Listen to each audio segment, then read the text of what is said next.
What's up, everybody, and welcome to the 1000th episode of the Tom Rowland Podcast. I want to thank you because of you, I've been able to learn so much from so many different guests. And today we're going to have a sample of some of my favorite episodes and some of my favorite moments from those episodes. And this has been quite a journey for me as well as for you. If you're a listener from the beginning, we've learned so many things from so many people from different backgrounds, whether they wanted to make their hobby their profession and become a professional YouTuber, or open a shop, or go to the military, or become a UFC fighter. We've learned from all of these different people, and there's some common threads that I have been able to apply to my life, and I hope that you have too.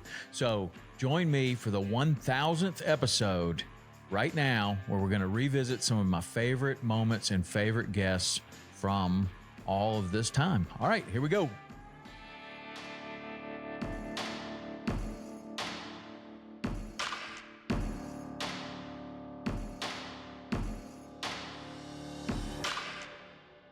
This ain't gonna work.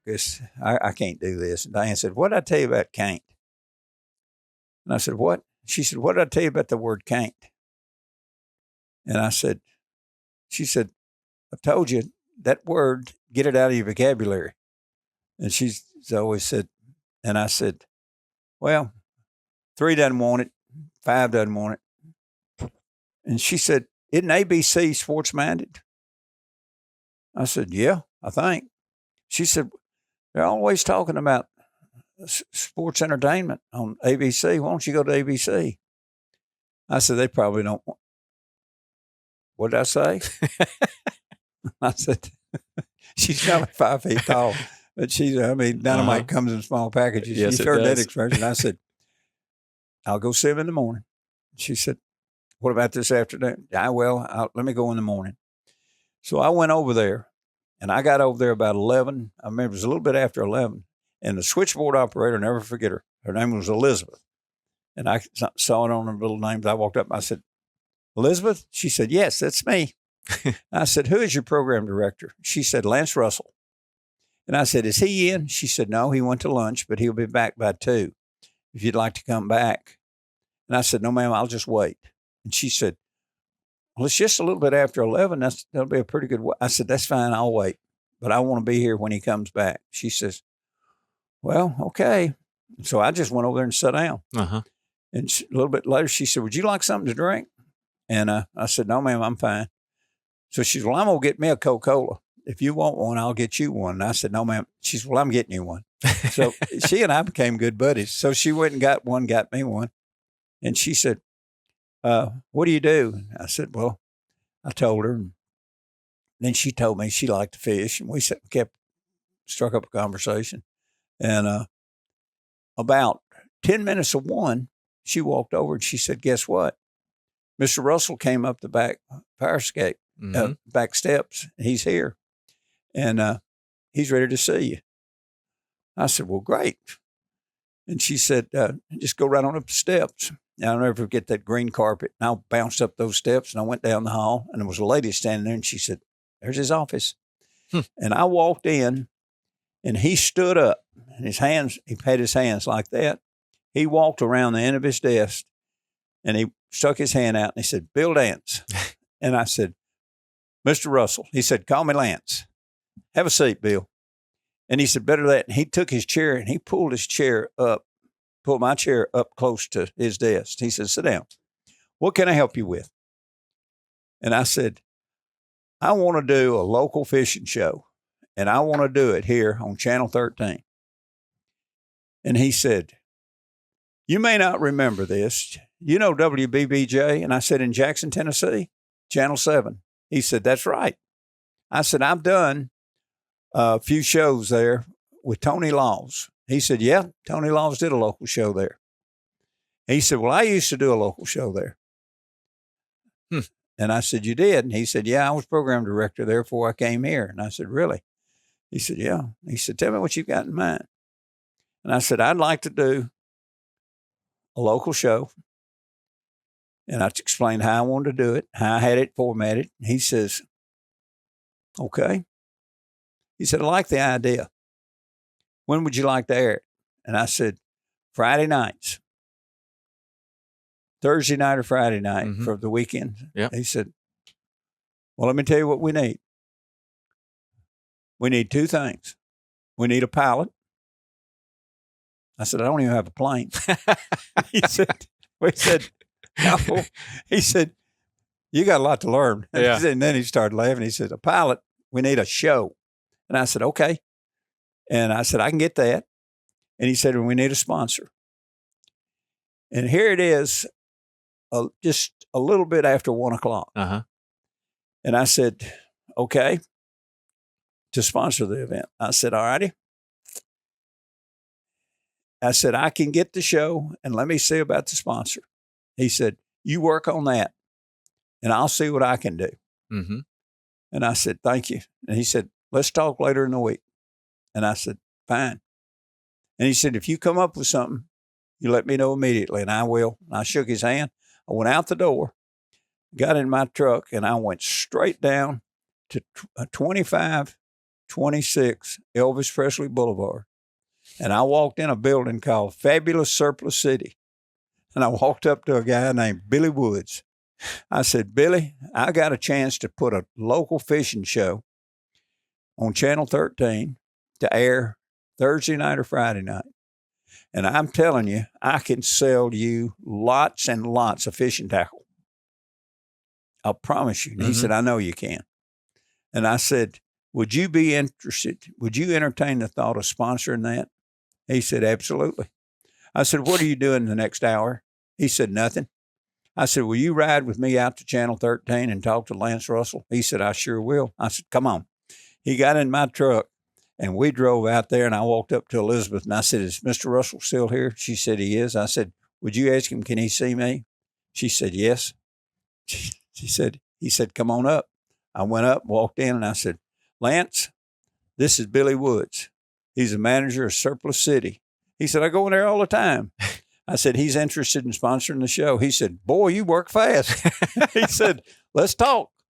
And we did a pilot. We did a rough that night. Where did you get the camera people? Well, anybody that I had a camera. Yeah. Cotton gave me the camera, and he said, now we need a pilot. Mm-hmm.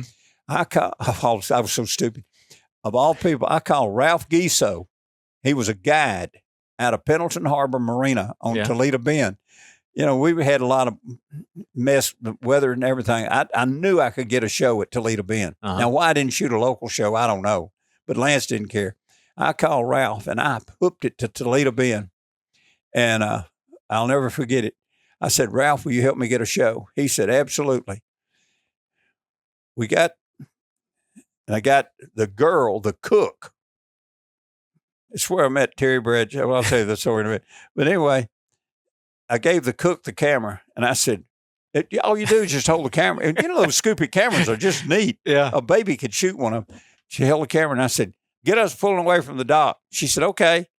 And so Ralph and I walked out and got in the boat, and we just pulled out. And then we turned around, went back, got the camera. And we got out there on the lake, and one of his guides followed us out. And I said, you hold the camera and get some wide shots of us. So here's the guide. Never held a camera in his life. He shot some wide shots of us. And I said, get a couple of shots of us catching fish. Ralph knew where we were fishing the lake was. And we threw out there and caught a couple of fish. I said, you get those? He said, I got them. He gave us a camera. Ralph would shoot me catching fish, and I'd shoot Ralph catching fish. And I'll never forget that show. We were on some big fish, good fish.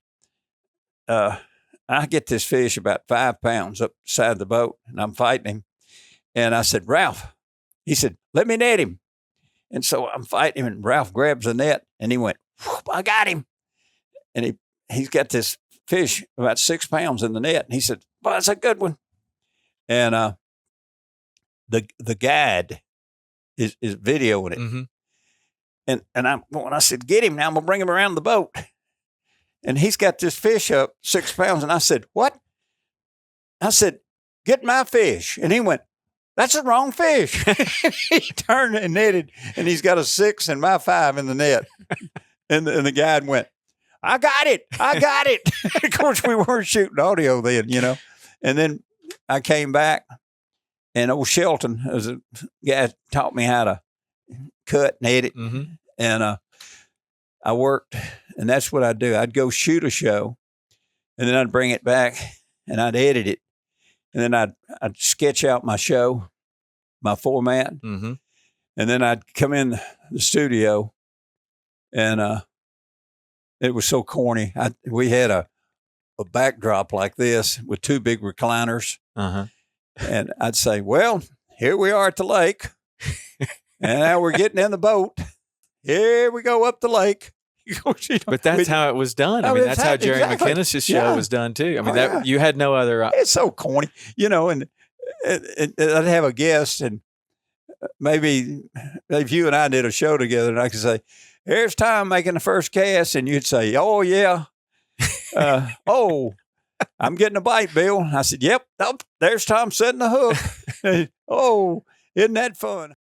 I think it comes from a deep conviction that there's so many young kids out there around the entire world that felt exactly like I did, and even more so feel even more insignificant that I felt and smaller than I felt. That I want them to see that if Michael Chandler, this small guy from a small town who was taught to do small things, can do things that where I'm at right now, then I've got to spread that message. I've got to make these people believe themselves. Nice. So you're wearing the walk-on shirt, walk-on hat.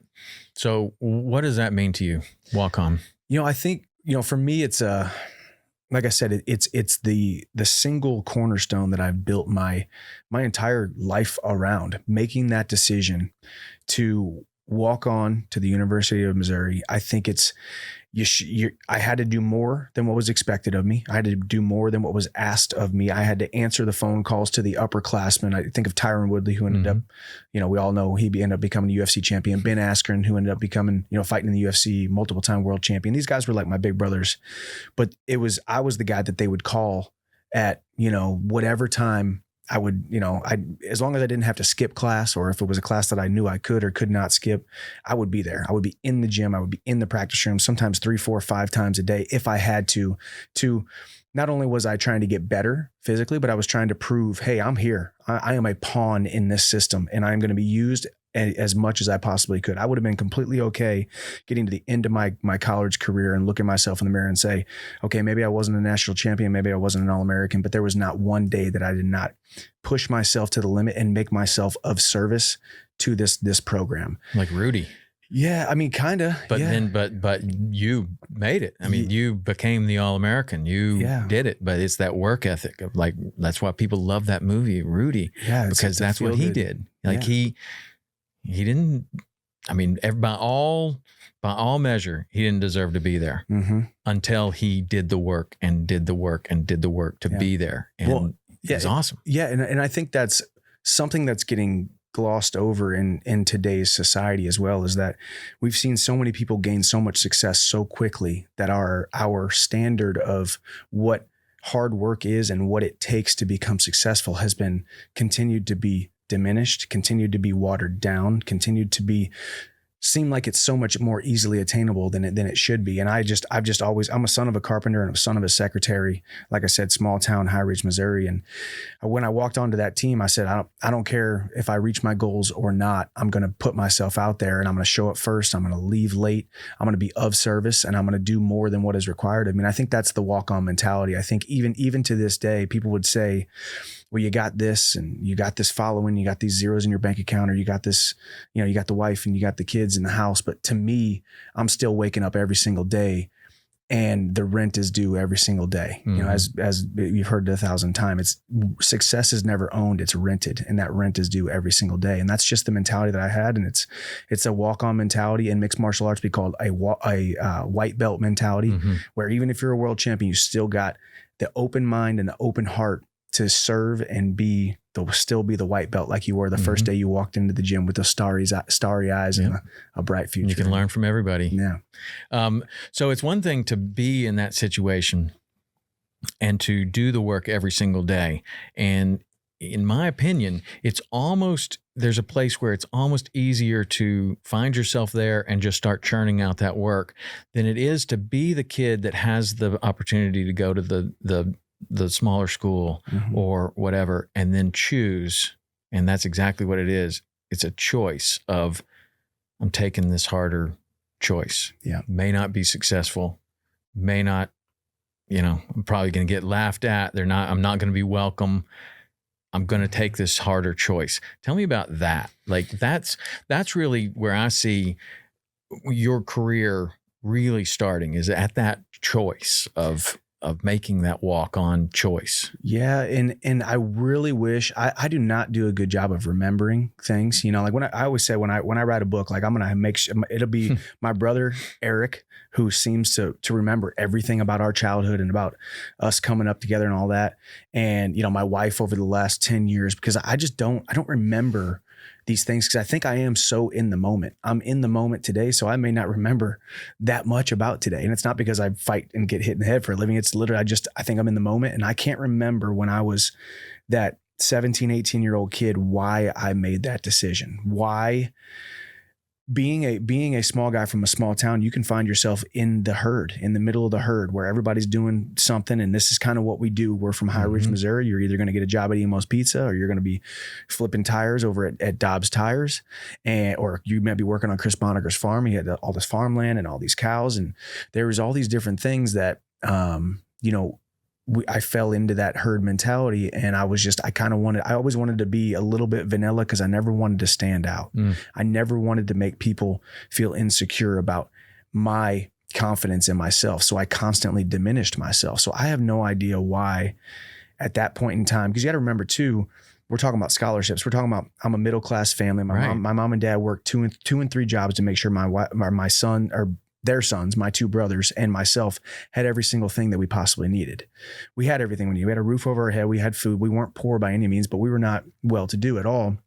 So I was making a decision that said, Mom, we're going to take on a little bit of student loan debt here, instead of, I can go take this zero emission fees to a different school. And luckily my parents were on board with it, because I had this feeling in my heart that if I'm going to wrestle, I'm going to try to wrestle at the highest level. And even if I'm a bench warmer, even if I become a training partner for 5 years, even if I quit and I have to go back to High Ridge, Missouri with my hat in my hand and everybody's got their finger pointed at me and said, I told you so, that's where you want to be. You want to be in those moments. And now even as a guy who's now had 30 fights, you alluded to the Tony Ferguson fight. This is my 30th fight. That's a lot of professional fights. And, obviously I'm a veteran now of the sport, but even now I talk about this idea that even though you've sat in front of a TV, or I've sat in front of a TV, and we've watched somebody lose, we've watched them dare greatly and fail and fall flat on their face. And you have that feeling that,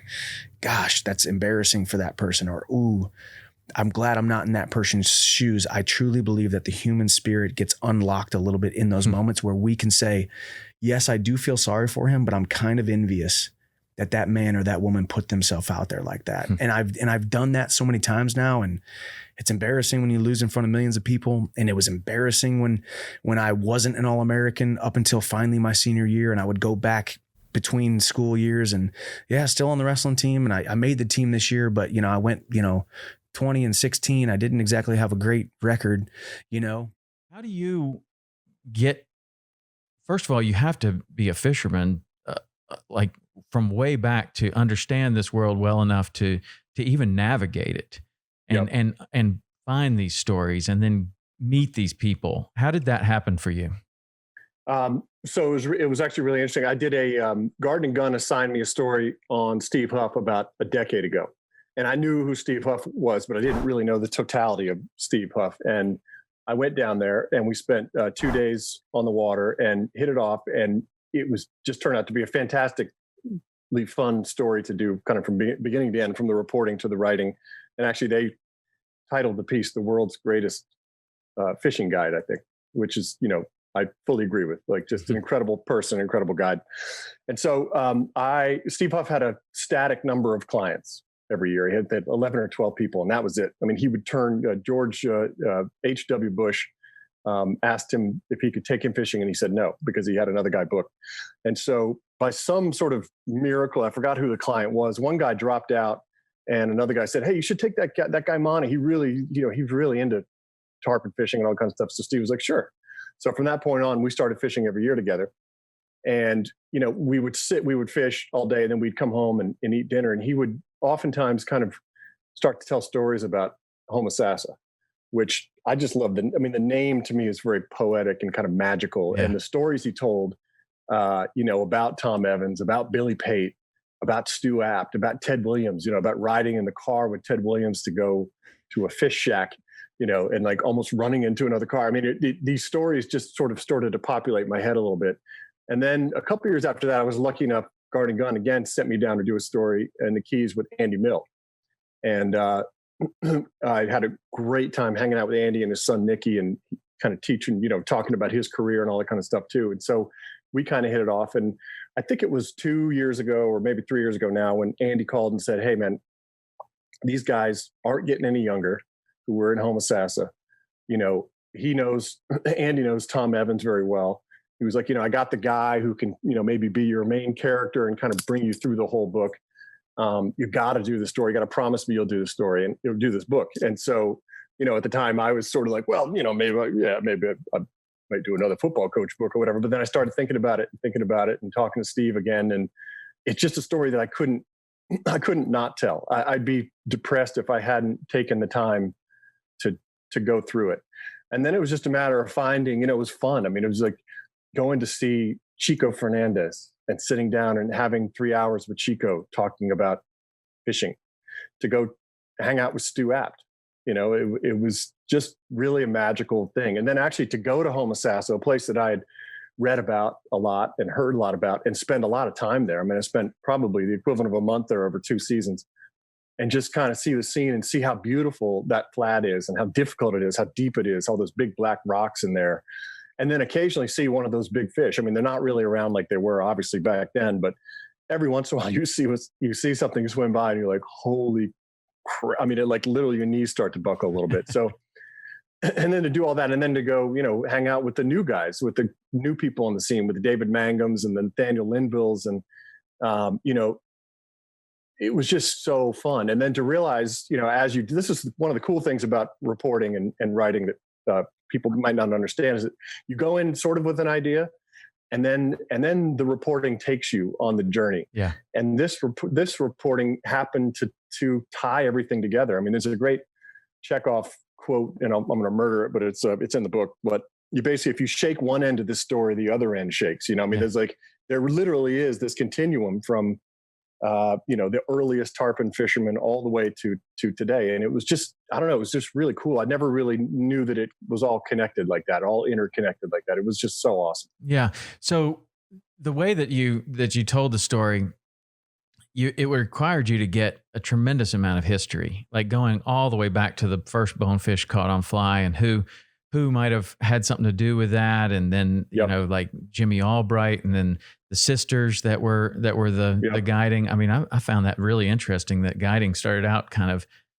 it seemed like it was female dominated at one point. Yeah. And then, Jimmy Albright marries one of the girls, and then it kind of takes a turn, I guess. But some of this history, like I had heard a lot of these things, throughout the whole book. So many of the stories that you told, I had heard parts and pieces of those, either on the skiff or like anglers talking about it, kind of like you're talking about, like, but then your book put it all together in a certain way that I had never, really well. Like you put the whole puzzle together. And before there were all these missing pieces and everything. And it was just such a great history just of the sport of fly fishing, not necessarily of the sport of fly fishing for world records, but it was just super cool the way it did. So when you decide this is going to be a book that you're going to write, and you have plenty of other opportunities, like you could do another football coach book, what kind of commitment is that? Like, do you think, okay, well, this is going to take a year or two, or like what kind of commitment do you make when you're going to tell this story?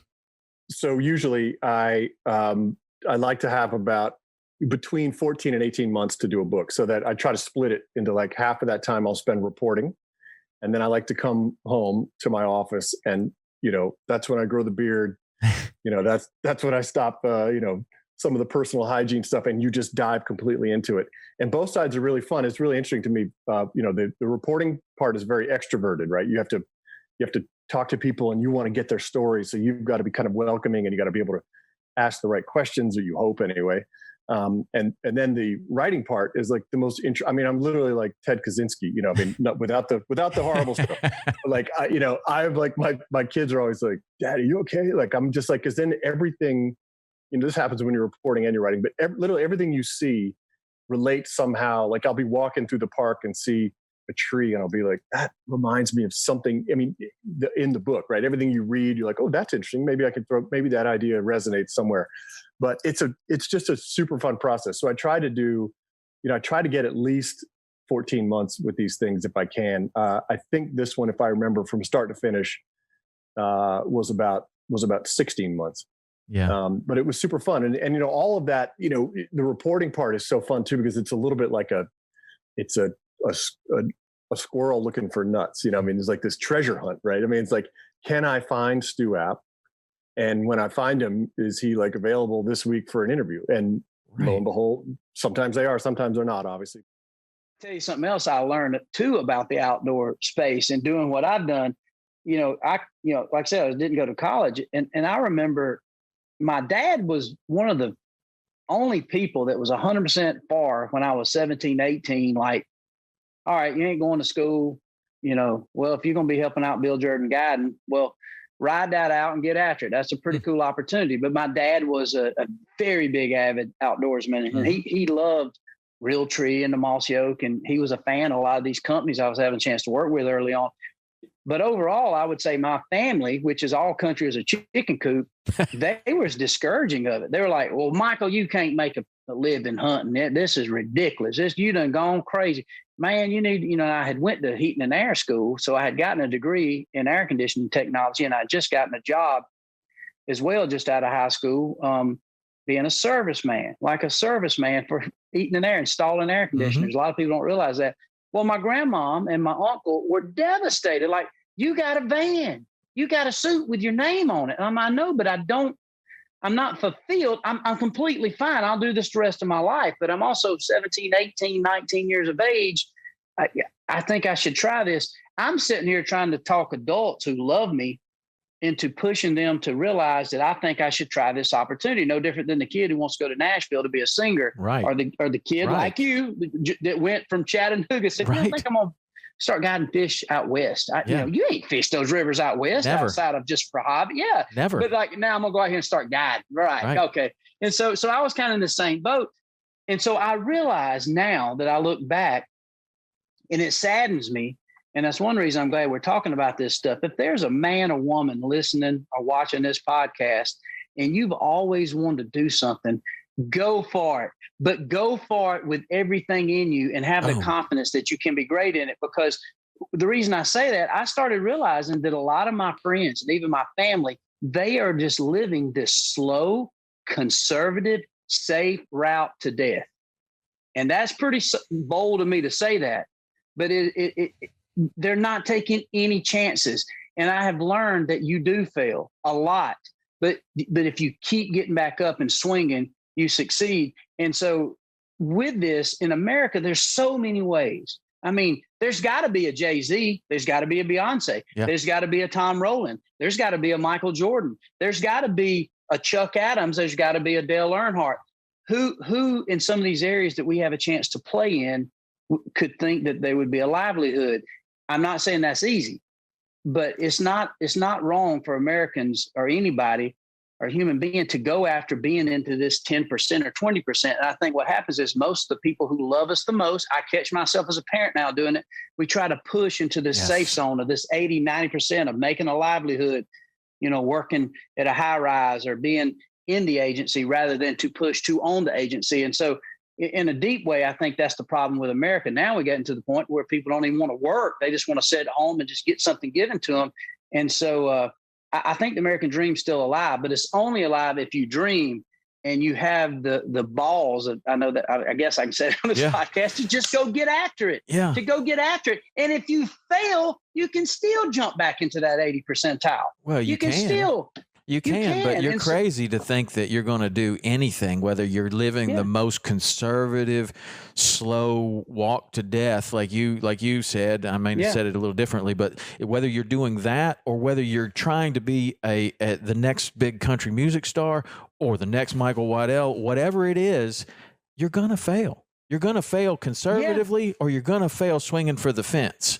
It's how you act, how you react to that failure, and whether you learn from those mistakes and move on, or whether you fail and go, man, well, that wasn't for me anyway, and go back.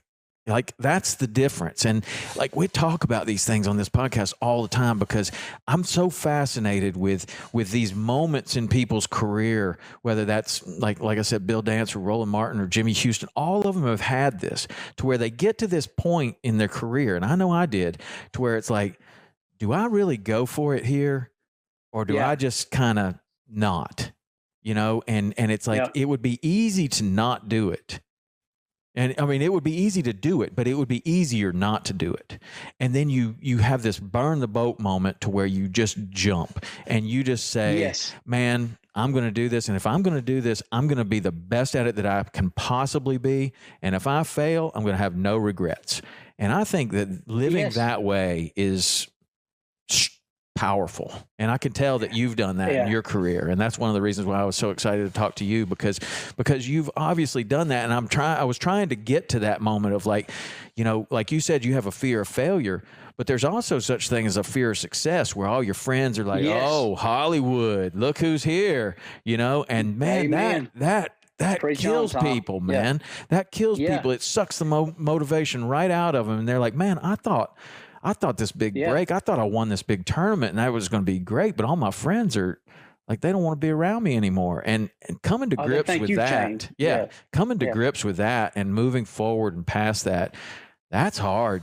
That really is, man. Brother, it's hard. You speak in my story now, because that sounds like we got really similar story, man. Really. It's funny. Similar. And I just wish I had made it as big as Michael Waddell. No, man, you have. That's like, I can't wait to talk about some of the things. I mean, even the waypoint. I mean, my God, I'm so proud of what y'all are doing and where this thing can go. I mean, I know we still got to talk about that, but as you're saying, did you find this, Tom?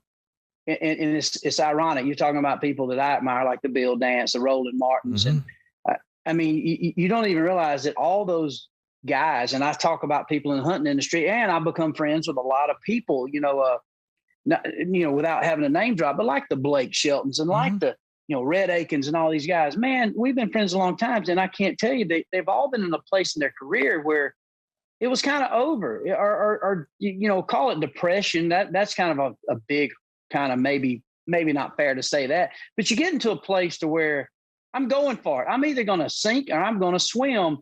And it seems like, Tom, is that where it seemed like always something turned for you? It seems like it. I mean, it doesn't happen right away. It's not like you say, I'm going for it, and then tomorrow you're like, I sure am glad I did. No, it's like a couple of years from there. You always hear the expression, he's an overnight success, 20 years in the making. And that's how it happens. It's like all of a sudden people are like, where'd this guy come from, man? Wow. And then you dig into it a little bit and it's like, oh, well, he's been doing this for 30 years. Like, whether it's the big country star or the rock and roll star or the whatever, a lot of them, like, they've been doing this for a long time. They've been like, there's a book I like called Chop Wood, Carry Water. And that's what it's about. It's like every day you chop wood, you carry water, you do the basics and you keep going. No matter what, you keep going and keep trying and keep going. And sooner or later, things are going to start happening. But it does seem like you can get to a point to where you decide, I think that's too risky, or I'm just, that's just not for me. And it is that moment that is either it's going to take you where you want to go or not. Your choice. Yeah. And sometimes it's a good choice to go back the other way for some people.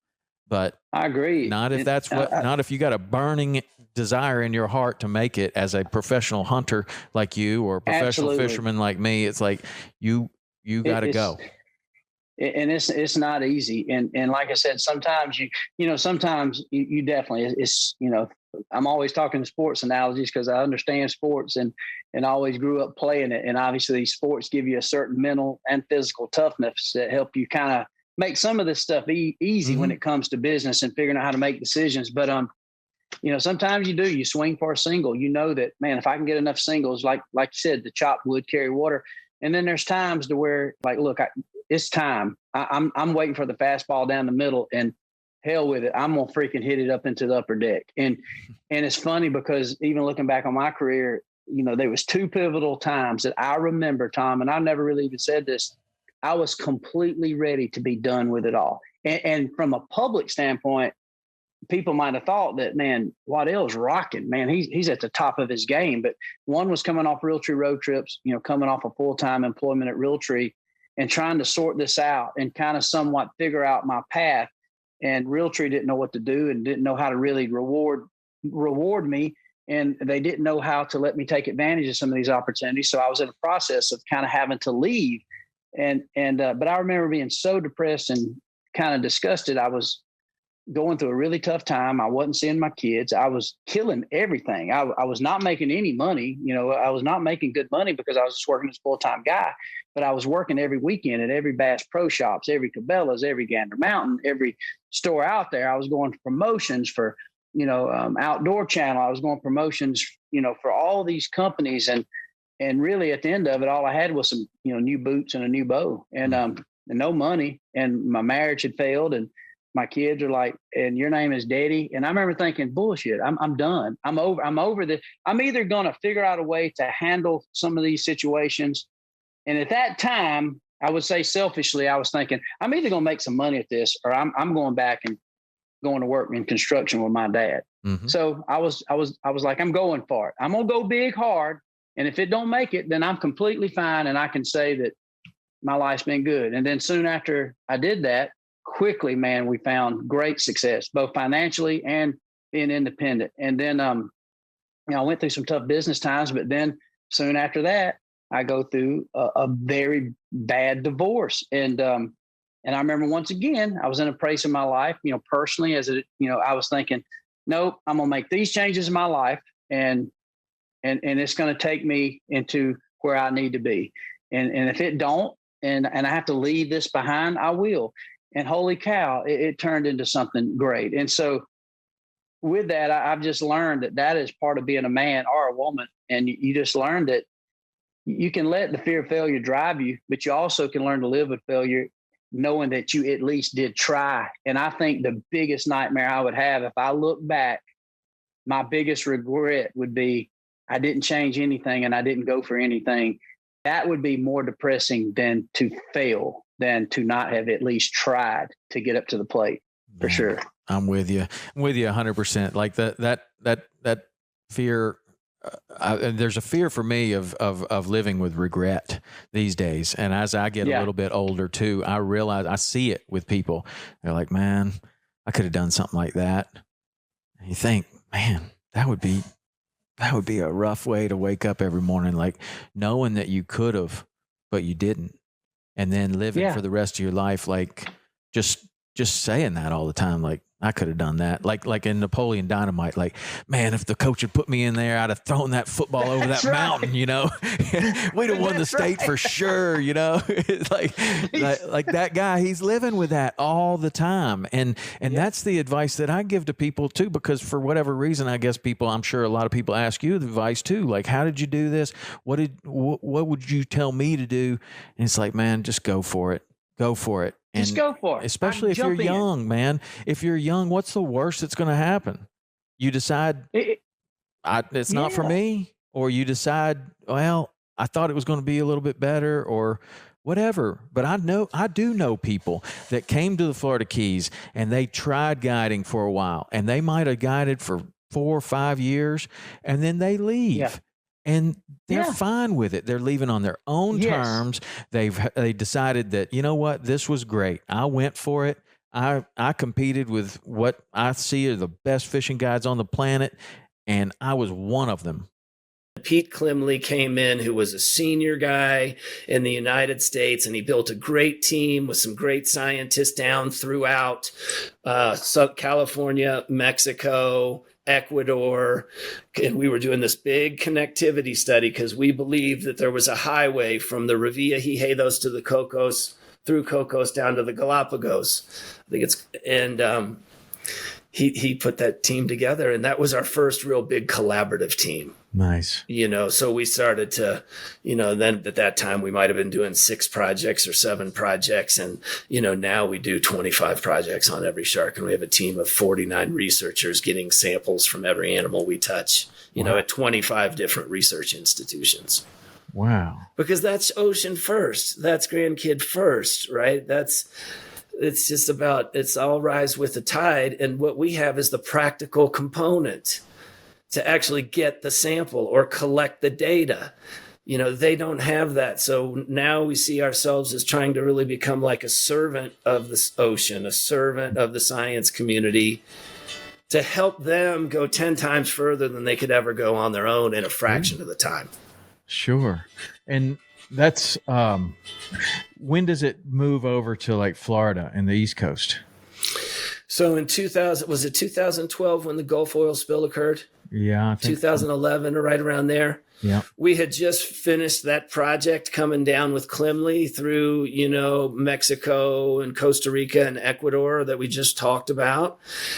And I called him and I called over the biggest shark guy name I could find at the time was a gentleman named Dr. Bob Huter at Mote Marine Lab. So I called Bob. I'm like, Bob, hey man, I don't know what they can do, but there's this terrible oil spill and I have this, ship, like, is there anything we can do to help? And he was like, yes, I need you to get that boat over here to Boca Grande. We need to get some tags and some bull sharks and some tiger sharks and some great hammerhead sharks. And we need to understand how this oil spill is affecting them. And that kind of moved it over. And Bob at Mote, he's still one of my closest friends. He ultimately really became my science mentor. And I began to talk to him about, what I was finding, all these inefficiencies and how the system wasn't set up to create the abundant future. In fact, the system was the reason why we have a data deficit problem. Mm-hmm. And so we began to develop like the OCEARCH system and brought in I have a data scientist, a chief scientist who's a veterinarian, and then Bob's my chief advisor. And when we move around the world, this group assembles the scientists from all over that region, make sure they understand all the different opportunities to learn. And if they don't have the capacity to do it, we pluck one of our senior people from a different part of the world and have them come over and kind of mentor that person and do that project with them and then transfer that skill to that part of the world. Wow. So that we're building a base of scientists around the world that everyone can manage their own place and be the champion for their own place. Right. And so Bob really helped me shape these massive collaborative teams now that we really facilitate, manage, bring together, and then ultimately serve with the ship, and then hold them accountable to deliver papers in a timely manner. And if they do not, we transfer the data set to someone who will, because ultimately we need that to make sure every dollar is maximized from when we start working on the water until we affect policy. Wow. So it's been like this, and there's all sorts of stuff. That's kind of big picture stuff. But yeah, it's been a wild ride, I would think it's been the wildest ride. I mean, just to think that you start out by somebody asking you if you can help them catch a great white shark to these exponential increases in data and the way things are done. It's a total shakeup. I didn't realize all of that. Total disruption of the individual approach to science. That's and proving that all can rise with the tide. So then what was funny was, so now we're helping all these people and there's all this data, right? And then everyone, starts fighting. Who owns the data? Right? I'm like, oh my God. So I'm like, well, we paid for everything, so I guess we do. It was the first time I ever had to claim the ownership of the data so I could then give it away. Right. So, our scientists have a little bit, the time they need to write their papers. And then after their papers are written, those data sets, we get data requests every week from people all over the world. And then we share, if it's a legitimate science project with a person, we have a science meeting every week that reviews our data requests. And now we share those data sets with students and scientists all over the world who are constantly writing new things coming out of the data sets. But the concept of the ownership of data, everyone's holding on to their data. And I was like, no more, man, this is by the people for the people. So that's when I started the Global Shark Tracker, because that was hugely controversial in 2013 because I was showing the data. Right. And they for didn't the first time, for the first time, the public was allowed into the inside of a science project, seeing the same thing the scientists saw. How many people have downloaded that app? We have about 2 million active users a month. Everybody I know has that app. Everybody I know, wherever you go, they're like, hey, there's a great white shark right out there. I'm like, that's so cool. I mean, that has been a massive success. What has the app success and the number of people getting that app, what has that done for your progress, for your movement? Well, we knew that was 2013, 2012, 13. We just finished tagging like 40 sharks down in South Africa. So it must have been 2012 when we launched the Global Shark Tracker. And that was really to allow people into the project in real time. And, what happened was right after it launched, our South African sharks were on it, but then we moved the ship. I thought the show had been canceled, and I thought I was going to lose the ship and go bankrupt. This was like the second or third time. This was 2012. So I had about $500,000 left over from the TV gig, and SCOML was up in Massachusetts, and a couple white sharks had just started showing up in Cape Cod around 2010, 2009, but they had no idea where they were coming from or going to at all. No idea. So I moved the ship up there in 2012, and with the last of my money, we went out and we tagged 2 sharks. We tagged this one shark named Jeannie. We named after Jeannie Clark, one of the founders of Moat. And then we named the second one Mary Lee after my mom. And I named that shark Mary Lee after my mom because I thought that was going to be the last shark we'd ever touch. Wow. Because I was literally like standing on the bow of the Contender with like my face into the wind, talking with my dad, like planning on like, how am I going to liquidate the ship and maybe liquidate my house to cover bills. But the guys were in the back, Brett, like fishing hard every minute of day and night, trying to make something happen for us and trying to kind of manage that and hold it together. And then we caught that Mary Lee there at the end of the trip, and I thought it would be the last shark we touched. So named the shark Mary Lee after my mom. The tracker had just started, and then Mary Lee proceeded to cruise down the East Coast and like stick her nose in almost every bay and river and estuary, and the entire eastern seaboard of the United States fell in love with Mary Lee the shark, and it saved OCEARCH. Wow. The big moment was, I remember when Mary Lee, we tagged her in the fall of 12, and I bounced between Florida and Park City, Utah. Mm-hmm. So I moved back and forth, and I got kids and work here and kids and work there and so forth. And so I was out here in Park City, and I think it was, like around the first of the year, it was a blizzard here, absolute blizzard. And I look on the tracker, and Mary Lee pings in. When we tagged those sharks in 2008, people said there was no white sharks in Florida at that time. Right. Yes. I mean, there's no white sharks in Florida. That was the total most common thing. Meanwhile, I knew commercial fishermen that caught them different ways, and they had teeth and they had jaws, and they weren't supposed to have any of this stuff. Yeah. They had it. And I saw it. I'm like, what? Like, there's a white shark out here? I mean, that was that was so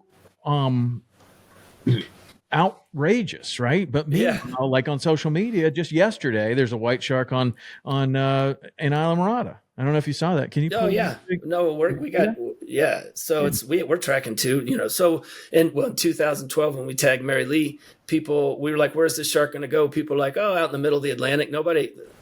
And then Mary Lee went straight to Florida. And I'm like, I guess we got to go look down in Florida. People are like, there's no white sharks in Florida. I'm like, well, I know there's one. Yeah. There's Her name's one. Mary Lee, and she's a giant right one. there. Yeah. Look at that one off the reef. That's 130 feet of water. Yeah, and I mean that is their primary winter habitat. We have now know and understand that the eastern seaboard of Florida is the primary winter habitat of the white sharks, primarily between Hatteras and Canaveral. Yeah. But then some of them do leak down below Canaveral, occasionally go for a little walkabout in the Gulf, but then come back up and into this real primary zone, which is from the Gulf Stream, pins a cold body of water against the continent from Hatteras to Canaveral. And they live in that little cold strip of water along the coast between it and the Gulf Stream. And that is the primary winter habitat. But back then, people said there was no white sharks in Florida. And Mary Lee went and she pinged in right underneath the Jacksonville Beach Pier. Yeah. And I didn't know what to do. And I felt like I got to call somebody. So I called the Jacksonville Beach Police Department. I'm like, this is the weirdest phone call you ever got. Like, I got a 4,000-pound white shark, like right underneath the pier right now. And, what did they say to that? they looked at it and they was like, okay. And they went out and they closed the beach for a couple hours. And then she pinged in 3 miles off the beach and they opened it right back up. But then the entire press, the global press universe just erupted about that story.